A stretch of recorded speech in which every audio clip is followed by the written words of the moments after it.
here's what's happening in this country, is that families are helping each other.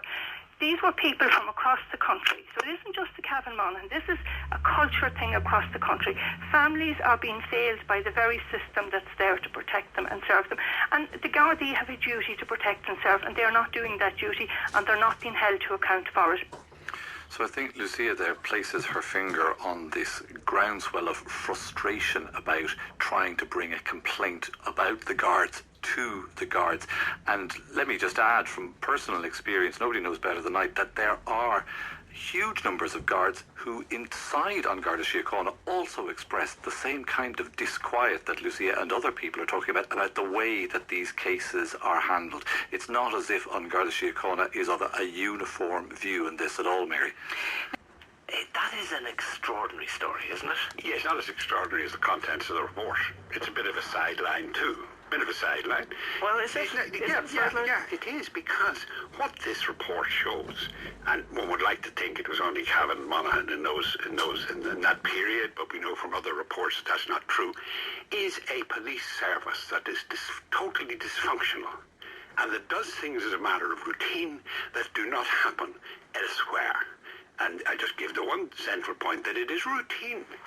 Apparently it was routine to go back in and change the records on the computer, even of things as serious as death of people in custody. And the report is full of stuff like that. But it doesn't say why, which is the point I'm making. Why? What it does say, and he wasn't supposed to make recommendations, which shows you where the Department of Justice is coming from, who are the villains in this long-running story of the failures of Garda Síochána, the Department of Justice. Nowhere in any of this, down the years, has there been the slightest evidence that the senior Garda officer corps has any interest or intention of doing anything about this.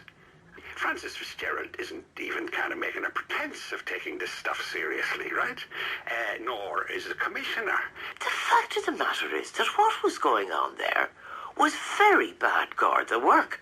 And the only people that are kind of have their fingers pointed at them are the most junior of the Gardaí. But we have a woman dead, Sylvia Roach Kelly, because of what appears to have been inept Garda work. Yes. But everybody's vindicated. I'd say it's been pretty miserable for Garda McCabe. When you look at the initial resignation letter of Alan Shatter, he cites his only reason for leaving office was to avoid public controversy and the harm that would cause to the cabinet and to the government. Today the paper is full of Alan Shatter and he's embracing controversy. Full of Alan Shatter and he's embracing controversy quite warmly at this stage. Pressure remains on her to reveal her instructions to lawyers. Fianna Fáil leader Micheál Martin says the revelations are disturbing. So serious, and that's why Taoiseach demands comprehensive and transparent addressing of the issues. And the Sinn Féin President Gerry Adams pushed the same issue. That she instructed her legal team that Maurice McCabe had acted maliciously. But the Taoiseach refused to state whether she has discussed the issue directly with Noreen O'Sullivan. She's outlined very clearly her response to the recent media reports that we have seen, and has outlined that she recognises the value of what Sergeant Maurice McCabe did. Francis Fitzgerald did say Sergeant McCabe had done the state some service, insisted she's legally constrained in what she can say about evidence given to the Commission, adding it would be very unusual for any party to disclose their dealings with lawyers. This controversy began when it was reported that the legal team of the Garda Commissioner Noreen O'Sullivan was going to claim that Sergeant Maurice McCabe was motivated by malice. This was in marked contrast to the Commissioner's public statements of support for the Garda whistleblower. Documents seen by RTE News today show that early in the hearings, the Commissioner's senior counsel said that his instructions from the Commissioner were to challenge the integrity of Sergeant McCabe. Do you have full confidence in your Garda Commissioner?